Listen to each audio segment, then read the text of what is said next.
Bismillahirrahmanirrahim.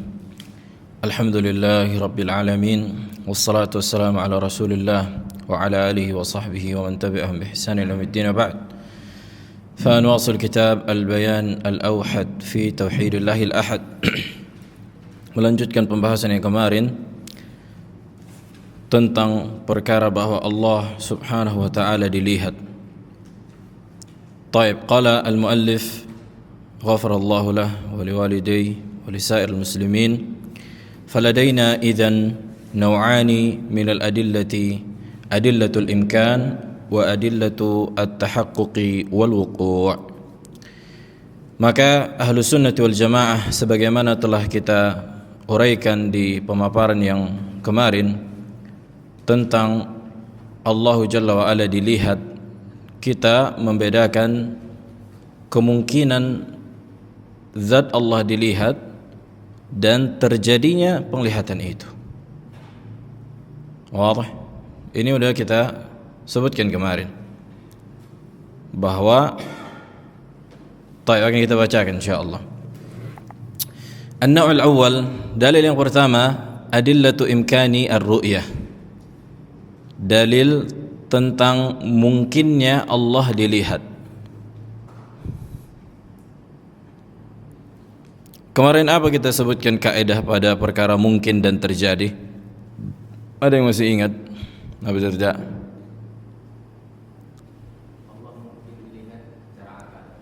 Tidak secara umum. Masalah mungkin dan terjadi. Tidak, bukan, kita belum membahas Allahnya. Secara kaidah dulu. Ada yang masih ingat? Secara kaidah. Bang Syamil, apa kemarin kita sebutkan? Semua yang terjadi pasti mungkin, tapi tidak semua yang mungkin pasti terjadi. Ini kaidah akliyah yang ditetapkan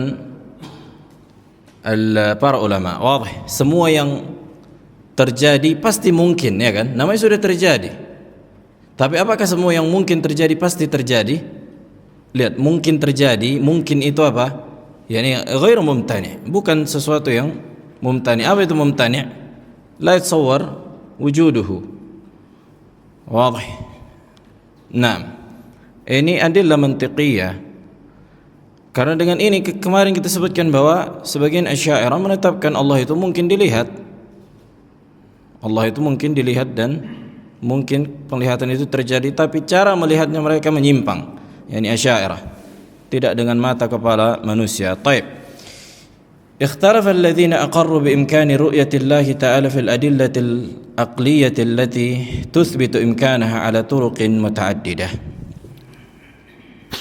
Telah berselisih orang-orang yang menetapkan mungkinnya Allah itu dilihat dengan dalil akli, kan itu dengan yang dimana dalil akli ini menetapkan mungkinnya Allah itu terlihat dengan metode yang bervariasi.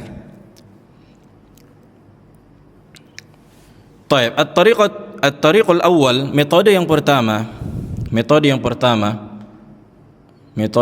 dalam apa? Dalam menetapkan kemungkinan Allah dilihat secara akal. Ya rahmakallah. Wadah. Metode dalam menetapkan kemungkinan Allah dilihat secara akal. Bagaimana konsepnya? Taib. Metode yang pertama, anna dalila imkanir ru'yah huwal qiyamu bin nafs. Bahwa dalil yang menunjukkan mungkinnya Allah dilihat itu tegaknya zat Allah, al-qiyamu bin nafs. Tegaknya apa? Adanya zat Allah. يعني معنى القائم بالنفس، معنى هذا الكلام أن كل شيء قائم بنفسه ليس قائما بغيره فإنه يمكن أن يرى. Artinya segala sesuatu yang memiliki zat tersendiri, artinya dia bukan sifat bagi pihak lain, maka mungkin dilihat. Segala sesuatu yang berdiri sendiri dan dia bukan sifat bagi pihak lain, maka dia mungkin dilihat. Jelas? Berbeda dengan ilmu. Ilmu itu laisa qa'iman bidzatihi, ya kan? Ilmu itu tidak berdiri sendiri. Bisa enggak dibayangkan ada ilmu berjalan tapi dia sifat bagi sebuah zat. Nah, zat itu yang ada, yang berdiri sendiri. Kalau dia memang dia berdiri sendiri, maksudnya ada zatnya, qa'im bi nafsihi, bukan sifat bagi pihak lain, maka dia mungkin dilihat. Ini kaidah aqliyah, jelas. Wallahu ta'ala, Allah subhanahu wa ta'ala huwa qa'im bi nafsihi, ya kan? Memiliki zat yang berdiri sendiri. Wa laysa qa'iman bi ghairihi, dan Allah bukan sifat bagi pihak lain. Fallahu idzan yumkin an yura. Oleh karena itu Allah mungkin untuk dilihat. Wa hadhihi at-tariqah hiya tariqatu Ibnu Kullab wa Ibnu Zaghuni wa adadun min al-ulama. Metode ini diterapkan oleh Ibnu Kullab, Kullabiyah, Ibnu Zaghuni. Ini di antara metode ahli al-kalam. Metode ahli al-kalam. Secara umum metode ini sahih. Secara umum metode ini apa? Sahih. Nah, adapun Al-Amidi di antara tokoh Asy'ariyah, sehingga dia menyebutkan kullu mawjudin tumkin ru'yatuhu. Segala sesuatu yang ada mungkin dilihat. Apakah ini benar? Apakah segala sesuatu yang ada mungkin dilihat? Perhatikan dengan seksama. Apakah segala sesuatu yang ada mungkin dilihat? Enggak. Nah, tidak segala sesuatu yang ada mungkin dilihat. Contohnya suara. Contohnya suara. Suara ada enggak? Ada suara. Bisa dilihat? Nah, rasa manis karena ini arad, bukan qa'iman bi nafsihi, tidak berdiri sendiri. Wadih? Dia sifat, yakni arad, tidak berdiri sendiri. Makanya kita katakan qa'im, kullu qa'im bi nafsihi tumkin ru'yatuhu. Segala sesuatu yang berdiri sendiri, ada zatnya, mungkin dilihat. Inilah yang tepat. Taib. At-tariq ats-tsani, metode yang kedua, wa hiya qa'imatun ala qiyasi al-aula. Metode dengan pengkiasan, yakni perbandingan lebih utama. Perbandingan lebih utama, yakni qiyas al-aula. Dan Allah Jalla wa Ala pada sifatnya kita gunakan qiyas aulawi. Kita gunakan qiyas aulawi. Akan datang penjelasannya. Yang tidak boleh digunakan pada sifat Allah itu adalah qiyasut tamtsil wa qiyasus syumul. Qiyasut tamtsil, yang menyamakan secara kaifiyat, dan qiyas asy-syumul. Hakikat dari qiyas asy-syumul qiyasut tamtsil. Nah, tapi boleh kita gunakan qiyas aulawi. Apa makna qiyas aulawi? Taib. Wa wajhu dzalika an yuqal. Maksudnya sisi penggunaan dalil ini kita katakan minal ma'lumi anna al-asya'a minha ma yura wa minha ma la yura. Di antara perkara yang kita ketahui bahwa ada perkara-perkara yang bisa dilihat dan bisa tidak dilihat. Artinya ada perkara-perkara yang bisa dilihat dan tidak bisa dilihat. Contohnya kita sebutkan tadi, suara, rasa, ya kan? Dia enggak bisa dilihat. Wal fariqu baina ma yura wa baina ma la yura la yajuzu an yakuna amran adamiyya. Kemudian di antara pembeda antara yang bisa dilihat dan yang tidak bisa dilihat, bahwa yang bisa dilihat tidak boleh perkara yang tidak ada. Wadih? Artinya apa? Perkara yang bisa dilihat berkaitan dengan perkara yang maujud, yang ada. Adapun yang tidak ada, ya enggak bisa dilihat. Mau dilihat kalau enggak ada. Wadih? Li'anna ar-ru'yata amrun wujudiyun. Karena penglihatan itu adalah perkara yang real, yang nyata, yang ada. Wal amrul wujudi la yatahaqqaqu illa bi amrin wujudi. Nah, perkara yang ada tidak mungkin bisa terjadi kecuali dengan perkara yang ada juga. Wadah, perkara yang ada tidak mungkin bisa terjadi kecuali dengan perkara yang ada. Contohnya apa? Kita permisalkan dengan manusia melihat air. Airnya harus ada, manusianya harus ada. Wadah, kontak itu kapan terjadi? Ketika ini ada dan ini ada. Adapun ini enggak ada, apa yang mau dilihat? Adapun manusia yang enggak ada, gimana melihat apa yang dilihatkan gitu? Walaupun bisa air dilihat, tapi bukan manusia yang ini, tapi pihak lain. Tapi dua pihak ini harus dua-duanya ada. Yang perkara wujudi. Nah, labas ini masalah mantiqiyah. Kita latih akal kita untuk berimajinasi dengan imajinasi yang tinggi. Taib. Wa bina'an alaih, maka konsep ini membangun atau dibangun dari konsep ini. Fal mar'i, al mar'i yakni yang dilihat, isim maf'ul dari yura, mar'i. La yakunu illa mawjudan. Sebagaimana kita sebutkan tadi, air kan enggak bisa kita lihat sampai airnya dulu ada. War ru'yatu la tata'allaqu illa bil mawjud wa la tatahaqqaqu bi amrin adamiyyin. Ini juga yang diulang, bahwa penglihatan itu tidak mungkin terkait kecuali dengan perkara yang ada. Wujudnya itu ada, yang dilihat, dan itu tidak terjadi dengan perkara yang tidak ada. Kalau enggak ada, apa yang mau dilihat? Wa innama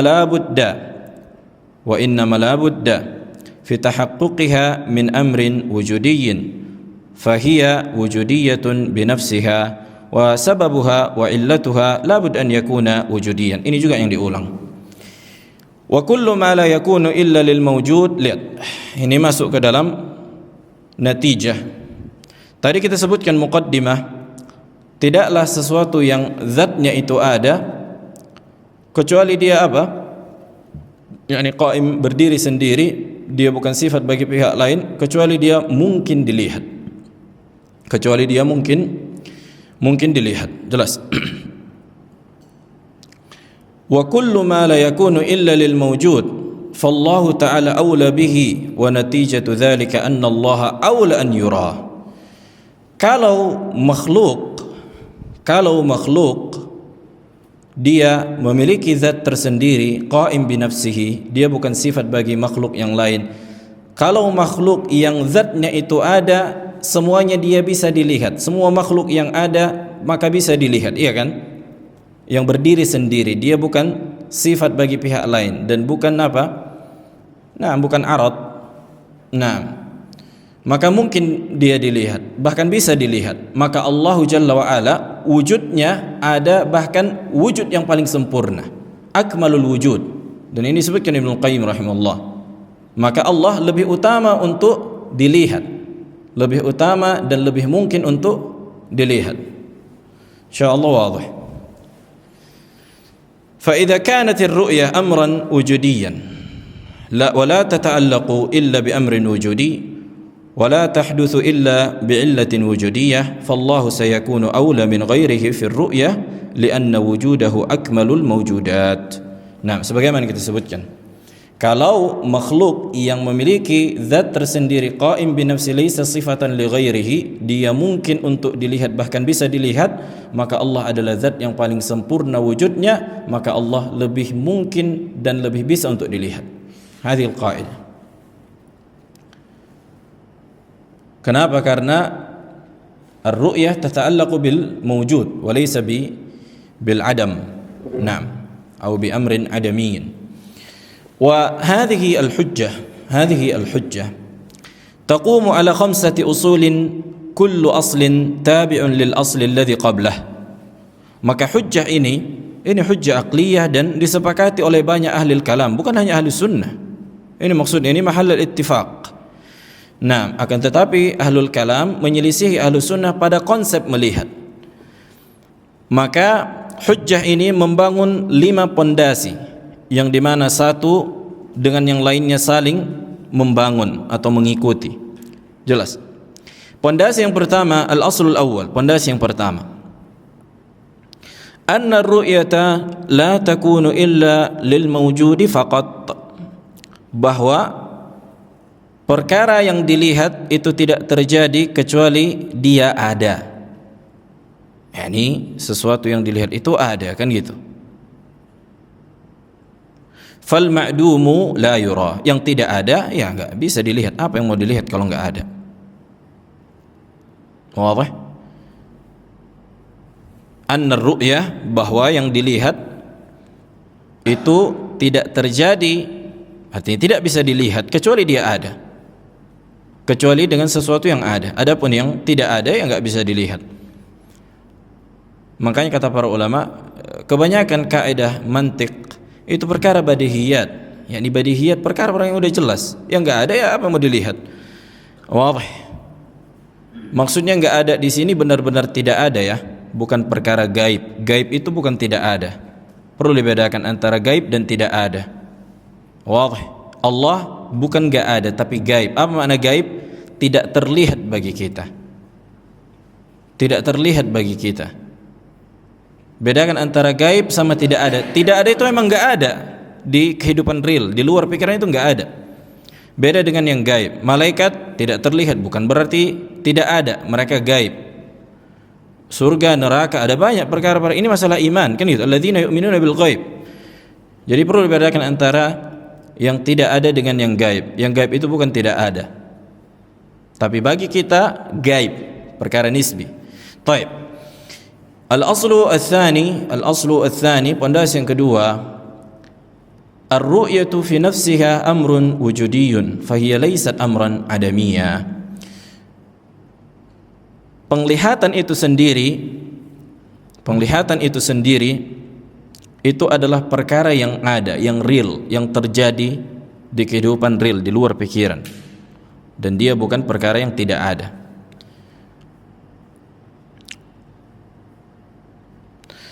Al-aslu ats-tsalits, pondasi yang ketiga, annal amra al-wujudiyya la yatahaqqaqu bil amri al-adami.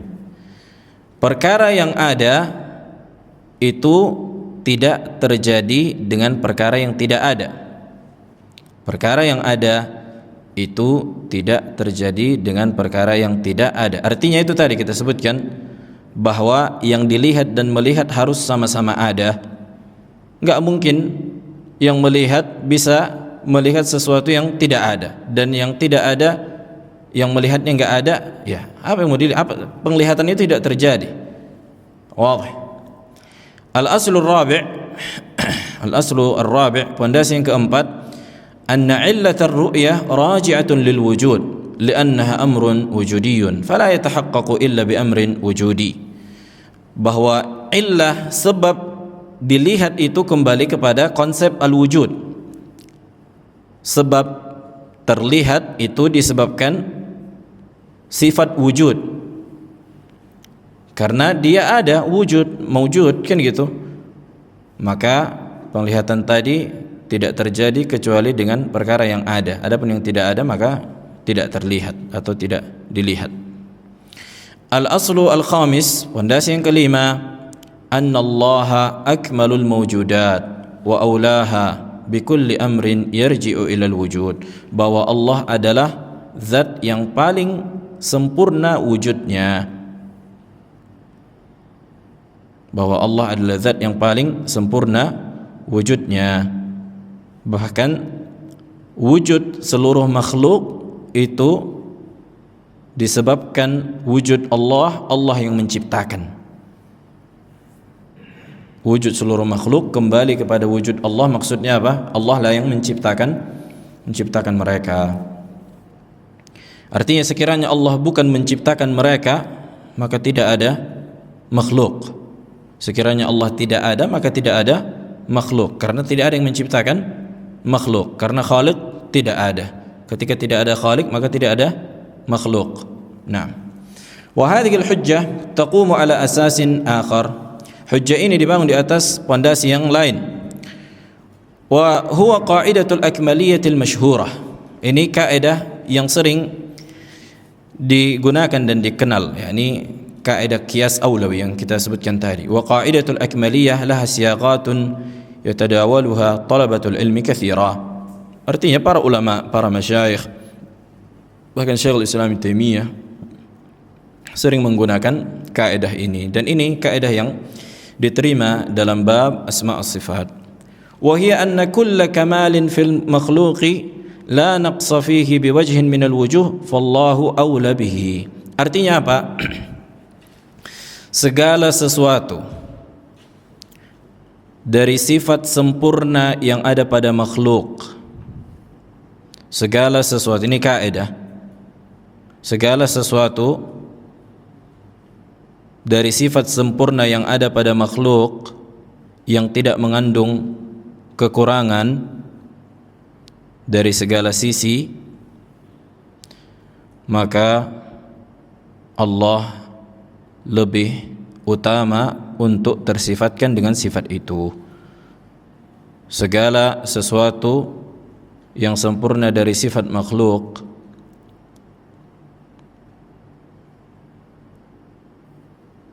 yang tidak mengandung kekurangan dari segala sisi, maka Allah lebih utama untuk tersifatkan dengan sifat itu. Contohnya apa? Sifat wujud.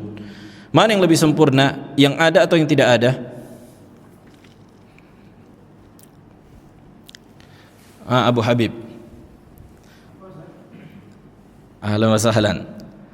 Mana yang lebih sempurna, yang ada atau tidak ada? Nah, yang ada apa? Lebih sempurna dari yang tidak ada. Ini kan sifat makhluk kan, kita ini yang sekarang, yang ini kan ada. Nah, ini sifat sempurna, wujudnya ada. Maka Allah Jalla wa Ala lebih utama untuk tersifatkan dengan sifat ada itu, kan gitu. Nah, ini dia konsepnya. Begitu juga sifat ilmu. Ilmu, mengetahui, idraku syai', mengetahui sesuatu. Ini sifat sempurna enggak? Sempurna. Bahkan cukuplah ilmu itu mulia ketika tidak ada satupun yang mau disifatkan dengan sifat bodoh. Ada yang mau dikatakan bodoh, walaupun kita bodoh hakikatnya, tapi enggak ada, marah orang kan gitu kan? Ya janganlah main bodoh-bodohkan, walaupun yang bodoh. Menunjukkan apa? Ilmu itu mulia. Maka Allah Jalla wa Ala lebih utama untuk tersifatkan dengan sifat ilmu. Kenapa? Karena faqidu syai' la yu'ti. Yang tidak memiliki, apa yang mau memberi? Mau ngasih apa dia? Wadah. Begitu juga sifat hidup. Hidup juga apa? Sifat mulia. Walaupun kita katakan ilmu makhluk naqis, hidup makhluk naqis, artinya lemah, kurang. Tapi secara umum sifat ini adalah mulia, kan gitu. Makanya tidak ada kemuliaan secara utuh dari segala sisi kecuali milik Allah. Tidak ada ilmu yang paling sempurna kecuali ilmu Allah. Tidak ada hidup yang paling sempurna kecuali hidup Allah subhanahu wa ta'ala. وقد بينا فيما مضى أن هذه الصياغة تحتاج إلى تعديل قليل لتكون أكثر دقة، فيقال كل كمال ثبت للمخلوق لمحض معنى الموجود فالله أولى به. Nah, ini dengan redaksi yang berbeda. Segala sesuatu dari sifat sempurna yang ada pada makhluk disebabkan makna wujud, maka Allah lebih utama tersifatkan dengan sifat itu. Wa makna hadza, maknanya anna kulla kamalin ittasafa bihi al-makhluq li ajli kaunihi mawjudan fallahu ta'ala awla bi an yattasifa bihi li anna wujud Allah ta'ala akmalu min ghairihi. Maknanya apa? Bahwa seluruh sifat sempurna yang tersifatkan dengannya makhluk karena dia ada, li ajli kaunihi mawjuda, yani karena dia ada sifat itu, maka Allah Jalla wa Ala lebih utama untuk tersifatkan dengan sifat itu.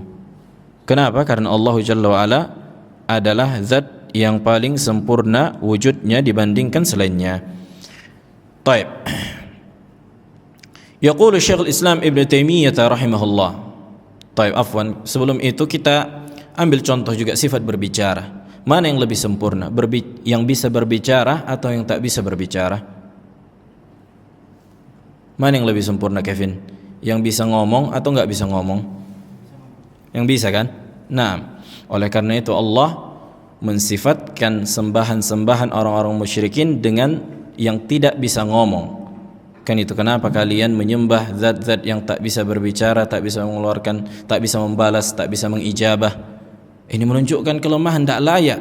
Kalian yang bisa bicara, yang kalian sembah tidak bisa bicara, terus kalian sembah. Kan itu. Ini menunjukkan apa? Kekurangan. Maka Allah Jalla wa'ala lebih utama untuk tersifatkan dengan sifat berbicara. Yaqulu Syekhul Islam Ibn Taimiyah rahimahullah fi bayani hadzal ma'na ba'da an dzakara anna Allah Ta'ala la yusaf bil ma'ani al-adamiyah. Ibn Taimiyah rahimahullah menyebutkan kaidah ini. Ini kaidah sangat berharga. Bahwa Allah Jalla wa'ala itu tidak disifatkan dengan perkara yang tidak ada. Allah Jalla wa'ala tidak disifatkan dengan perkara yang tidak ada. Namanya juga enggak ada. Dan ahlul kalam mensifatkan Allah senantiasa dengan sifat yang tidak ada. Makanya mereka mengatakan Allah la yatakallam, Allah tidak berbicara, Allah tidak dilihat, tidak memiliki bau. Ini kata mereka. La raihah wala jisim, Allah laysa bijisim, la dakhil al-alam wala kharij al-alam wala munfasil wala muttasil. Lihat, semua la.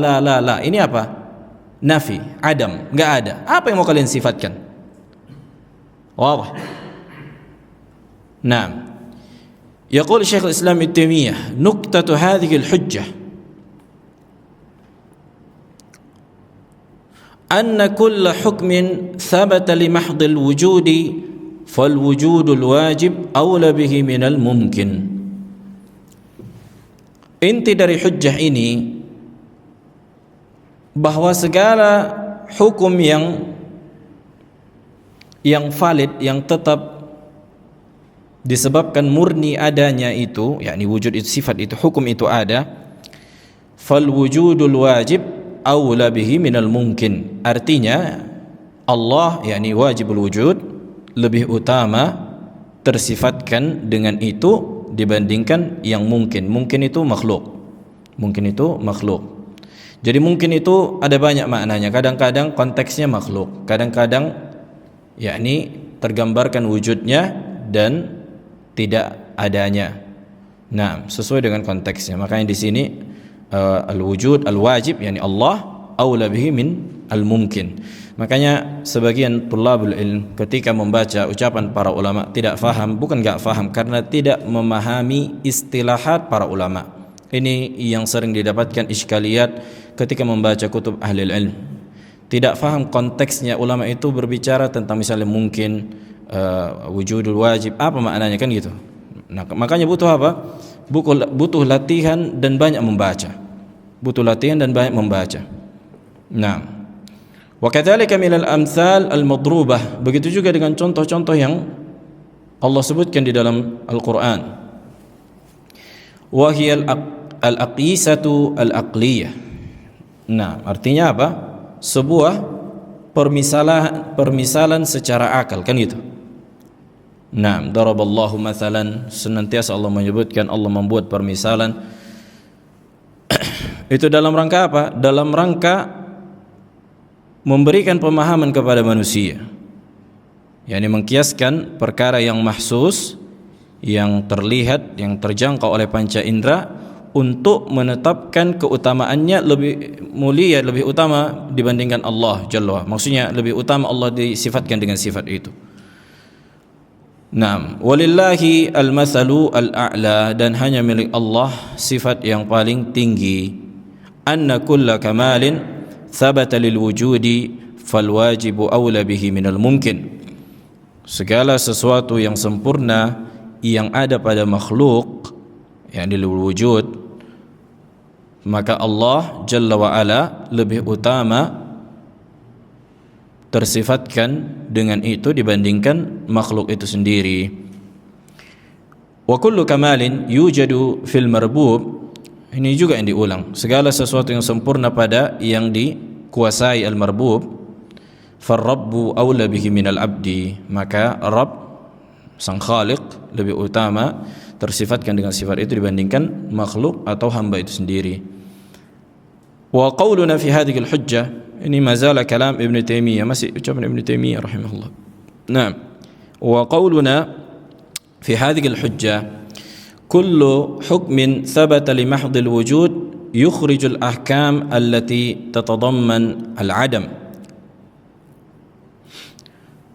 ketika kita katakan semua hukum yang terdapat disebabkan murni adanya, itu mengeluarkan sesuatu yang tidak ada, mengeluarkan sesuatu yang yatadamman yukhrijul ahkam allati tatadamman al-adam, mengeluarkan hukum yang muaranya itu sesuatu yang enggak ada. Mithlu al-akli wa syurbi. Nah, kata beliau, contohnya makan dan minum. Contohnya makan dan minum. Apakah ini sifat wujudi atau sifat adami? Apakah ini sifat yang hakikatnya ada atau tidak ada? Wadih? Jelas pertanyaannya. Apakah makan dan minum, lapar, haus, itu hakikatnya sifat yang secara hukum akhirnya itu enggak ada, atau yang secara hukum akhirnya itu ada? Fa inna dzalika yastalzimu kaunal akli wasyaribi ajwaf bihaitsu yahsul al-ghidha'u alladhi huwa aksamun fi mahalli khalin. Kata beliau rahimahullah, hakikat dari hukum makan dan minum itu bermuara pada sesuatu yang tidak ada. Kenapa? Karena memberikan efek yang makan dan minum memiliki rongga. Yang makan dan minum memiliki rongga, sehingga dia membutuhkan sesuatu yang dimakan dan diminum untuk mengisi rongga itu. Dan itulah jisim yang memiliki rongga, fisik manusia. La siyama idza kana kharaja ghairuhu bitahallul. Apalagi perkara itu keluar, kan gitu maksudnya, apa, dikeluarkan oleh badan manusia, makanan dan minuman, ya kan, dengan apa, dengan melalui proses penguraian. Wa yakunu badal al-mutahallil, sehingga menjadi pengganti yang diganti, yang diuraikan. Artinya yang dimakan itu tinggal dan itu keluar. Fa yakunu mutadamminan khuruj syai' min al-jism, sehingga mengandung apa? Sesuatu yang keluar dari jisim, dari badan. Apa yang keluar itu? Yang kita makan, ya kan? Berarti itu perkara yang enggak ada sebenarnya. Orang kita makan, maksudnya apa? Makan dan minum itu sesuatu hukumnya itu enggak ada. Kenapa? Itu keluar dari badan, ya kan? Makanya senantiasa apa? Senantiasa dibutuhkan manusia. Wa dzalika naqs, dan itu juga menunjukkan kelemahan dan kekurangan. Wa huwa sifatun adamiyah, dan itu sifat yang tidak ada hakikatnya. Wadih. Dan ini ana ingat dulu ada sebagian masyayikh kita ketika mengajar kitab Qawaidul Muthla, beliau menyebutkan contoh ketika apa sifat yang tidak layak disifatkan untuk Allah Jalla wa Ala dari sifat makhluk. Maksudnya apa? Sifat yang itu murni kehinaan sehingga tidak layak bagi Allah tersifatkan dengan sifat itu. Ini kata beliau. Dan sifat ini bagi makhluk mulia. Ini kita katakan perkara nisbi, kan gitu. Wadih. Kemudian beliau menyebutkan, beliau tidak menyebutkan makan dan minum. Beliau tidak menyebutkan makan. Maksudnya gini loh. Apa sifat yang apabila manusia tersifatkan, dia mulia dengan sifat itu. Tapi kalau Allah tersifatkan dengan sifat itu, maka Allah jadi hina dengan sifat itu. Wadih. Aba Aqil. Sifat yang manusia tersifatkan, manusia jadi mulia. Kemudian kalau Allah disifatkan dengan sifat itu, maka jadi naqs, jadi hina. Ahsant, memiliki anak. Memiliki anak, wadih. Nah, memiliki anak sifat sempurna bagi manusia, tapi bagi Allah apa? Sifat naqs. Nah, sifat yang hina, kan gitu. Dan Allah menafikan apa? Walam yattakhidz sahibatan wala walada, dan Allah tidak memiliki pasangan dan anak. Kenapa manusia menjadi mulia dengan memiliki sifat anak, padahal hakikatnya itu adalah sifat yang kurang. Ini dia, makanya Syekh kita memandang ini enggak cocok digunakan untuk manusia. Karena sendiri manusia ketika memiliki anak, dia pun lemah. Kenapa? Karena dia membutuhkan anak. Kemudian apa dikasih Syekh kita ini? Contohnya sifat menangis dan takut karena Allah. Semakin seorang menangis dan takut karena Allah, semakin mulia dia. Ini dikasih beliau contohnya. Kemudian beliau, ini kalam masyhur bahwa Ibnu Utsaimin, para masyayikh yang kontemporer ketika menjelaskan perkara-perkara ini, dan para ulama muasir, dan kita dapatkan subhanallah ini kalam Syekhul Islam Ibnu Taimiyah rahimahullah, bahwa beliau menyebutkan apa? Beliau menyebutkan makanan dan minuman, makan dan minum adalah sifat naqs, sifat yang hina, kan gitu, sehingga Allah tidak tersifatkan dengan sifat itu. Makanya di antara tafsir As-Samad disebutkan dalam riwayat alladzi la jawfa lahu, yang tidak memiliki rongga. Alladzi la jawfa lahu, yang tidak memiliki rongga. Oleh karena itu Allah la wa huwa yut'imu wa la yat'am. Wa fi riwayah wa huwa yut'imu wa la yat'am. Wa fil qiraa'ah afwan wa huwa yut'imu wa la yat'am. Naam, ayat apa? Wa huwa yut'imu wa la yut'am. Ada dua qiraah kan? Wa huwa yut'im, dialah Allah yang memberikan makan, wa la yut'am, dan tidak diberikan makan. Di riwayat atau di qiraah yang lain Allah menyebutkan wa huwa yut'imu wa la yat'am, dialah Allah yang memberikan makan dan tidak makan. Ini sharaf. Apa beda yat'am dan yut'am? Allah yut'am diberikan makan, Allah bukan diberikan makan, dan Allah tidak makan, yat'am. Nah, طيب. النوع الثاني, masih lama adzan. Kita lanjutkan sedikit lagi nih, tapi panjang. Dalil adillah.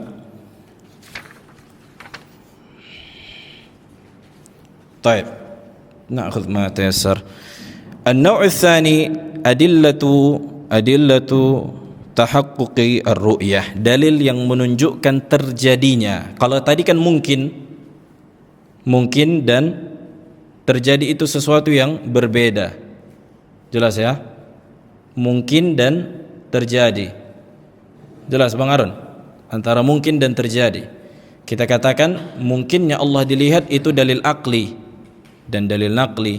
Sementara terjadinya kita melihat Allah itu membutuhkan dalil naqli, dalil dari Al-Quran dan Sunnah. Jelas?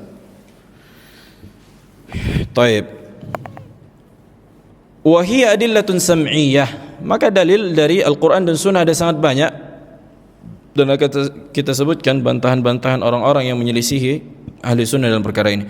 Wal adillatu sam'iyah ala dhalika kathiratun jidda, minha ad-dalilu awal. Yang pertama, di antara dalil di dalam Al-Quran yang paling sharih, yang paling jelas dan gamblang menunjukkan Allah dilihat, di surah Al-Qiyamah. Di surah Al-Qiyamah ayat 22-23. Usahakan ini dihafal. Walaupun tidak hafal surah Al-Qiyamah satu full, minimal ayat ini hafal. Apa dalilnya? Qala ta'ala wujuhun yawma idzin nadhirah ila rabbiha nadhirah. Wujuhun yawma idzin nadhiratun pakai dhad, ila rabbiha nadhiratun pakai dha. Wajah-wajah mereka pada hari itu berseri-seri melihat Rabb mereka. Nah, di sini ada faedah balaghiyah secara balaghah. Nah, ketika mengedepankan ma'mul fayufidul hasr. Jadi enggak dikatakan nadhiratun ila rabbiha, tapi dikatakan ila rabbiha. Ini menunjukkan pada saat itu yang memang mereka fokus hanya melihat Allah. Yang mereka fokuskan hanya melihat Allah. Ini indahnya bahasa Arab. Taib. Wal istidlalu bihadhihi al-ayah ala itsbati ar-ru'yah mustafidun fi kalami a'immatis salaf. Dan pendalilan ayat ini digunakan untuk menetapkan bahwa Allah dilihat itu sudah bisa dikatakan mayoritas para ulama yang menetapkan Allah dilihat pasti tidak akan lepas dari ayat ini.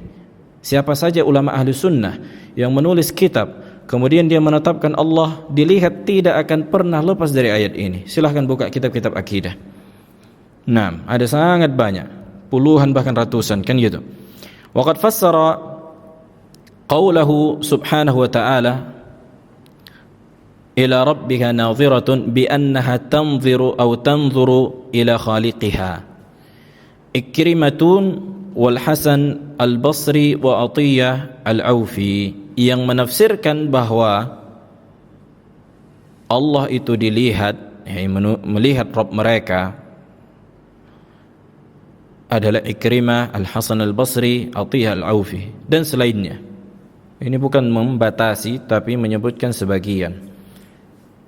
Wa huwa alladhi rajjahahu Ibnu Jarir at-Tabari. Inilah yang dipilih oleh Ibnu Jarir, Syekhu al-Mufassirin, wa adatun min a'immatis salaf kal Imam Ahmad wa ghairihi minal ulama, dan sejumlah ulama salaf seperti Imam Ahmad dan selainnya.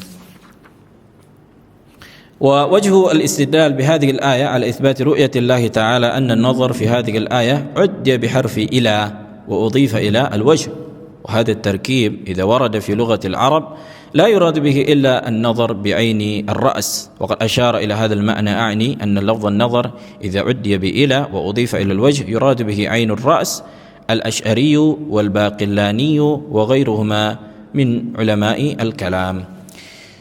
Sisi pendalilannya sudah kita sebutkan. Tabaan min babi faedah, dalam rangka faedah. Nazara itu thalatha muaddiyat atau thalatha dengan huruf ta'addi. Nazara di dalam bahasa. Yang pertama nazara ila dengan huruf ila, sama kayak istiwa, kan kita sebutkan ada 4. Istawa ala, istawa ila, istawa wa, kan itu istawa lam yata'adda bi syai'. Nah, ini pun nazara itu apa? Ada 3 makna. Yang pertama, nazara tidak dengan huruf mutaaddi, enggak digandengkan, biar lebih terstruktur. Tidak digandengkan dengan huruf. Apa maknanya? Maknanya menunggu. Fanadhiratun ila maisarah. Nadhiratun artinya silahkan berikan tangguh, kan gitu. Di dalam Al-Quran ada banyak disebutkan ayat. Wadah. Begitu juga tentang iblis yang meminta kepada Allah. Nah, maka nazara tidak digandengkan dengan huruf mutaaddi, itu bisa maknanya menunggu atau diberikan tangguh. Kemudian nazara digandengkan dengan huruf fi.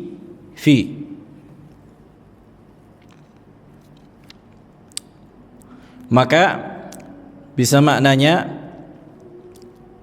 memikirkan, memperhatikan, mentadabburi.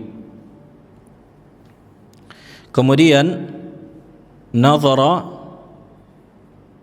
digandengkan dengan huruf ila, maka di dalam bahasa Arab tidaklah maknanya kecuali dengan mata kepala. Tidaklah nazara digandengkan dengan huruf ila kecuali maknanya dengan mata kepala. Afala yanzuruna ilal ibil kaifa khuliqat wa ilas samai kaifa rufi'at, kan itu. Tidakkah kalian lihat bagaimana unta itu diciptakan, langit itu diangkat, ditinggikan, ila akhirih. Nah, maka ini ditetapkan oleh para ulama, bahkan di antara Al-Baqillani, di antara tokoh Asy'ariyah. Baik, yaqulu Al-Azhari, berkata Al-Imam Al-Azhari di antara ulama ahli bahasa, sahib kitab Tahdzibul Lughah. Man qala inna ma'na qawlihi ila rabbika nadhiratun bima'na muntadhiratun faqad akhta. Siapa yang mengatakan dari tafsir dan makna ucapan Allah ila rabbika nadhiratun, kepada Rabb mereka, mereka melihat dengan mata kepala, dengan makna menunggu, muntadhirah, sungguh dia telah salah besar. Ini yang mengatakan siapa? Ulama ahli bahasa. Li'anna al-Arab la taqulu nadhartu ila syai' bima'na intadhartuhu. Karena orang-orang Arab ketika mengatakan aku melihat kepada, kan gitu. Kalau bahasa Indonesia ila itu ke. Walaupun bahasa Indonesia kan apakah pakai ke juga? Nah, tapi kalau dalam bahasa Arab nazartu ila, pakai ila pada sesuatu, kecuali maknanya melihat dengan mata kepala. Karena tidak pernah dikenal orang-orang Arab mengatakan aku melihat kepada sesuatu maksudnya dengan mata kepala, itu artinya menunggu. Tidak ada dikenal dengan istilah itu. Wa innama taqulu nazartu fulanan. Lihat, tidak menggunakan huruf mutaaddi. Aku menunggu fulan, ai intazartuhu. Fa idza qulta nazartu ilaih, kalau engkau mengatakan aku melihat kepadanya maksudnya dengan mata kepala, lam yakun illa bil ain. Tidaklah itu yang dimaksud kecuali dengan mata kepala. Wa idza qulta nazartu fil amri, kalau engkau mengatakan aku yakni menazar pada fi, lihat digandengkan dengan huruf fi, ihtamala an yakuna tafakkuran wa tadabbura, maka bisa maknanya tafakkur yakni sebagaimana kita katakan tadi, mentafakkuri dan mentadabburi. Wadih, jelas makna ini. Tadi ada kita sebutkan sekitar nazara ila dan nazara fi, kemudian nazar tidak dengan huruf mutaaddi. Nazara tidak dengan huruf mutaaddi apa maknanya Bang Syamil? Ahsan, menunggu. Kalau nazara dengan ila maknanya apa Abu Rashid? Melihat dengan mata kepala. Ahsan, melihat dengan mata kepala. Kemudian nazara dengan fi, abarahan. Nah, ahsan, mentadabburi atau tafakkur. Taib, kayak mana kita lanjut? Azan dulu. Fadhal. Ada banyak adillah dari Al-Quran dan Sunnah dan seterusnya akan kita bahas insyaAllah, dan syubhat-syubhat ahlul bidah. Tapi ayat ini, satu ayat saya sebenarnya bagi ahlu sunnah sudah cukup kan gitu. Belum lagi ayat-ayat dan dalil yang lain. Taib, fadhal azan.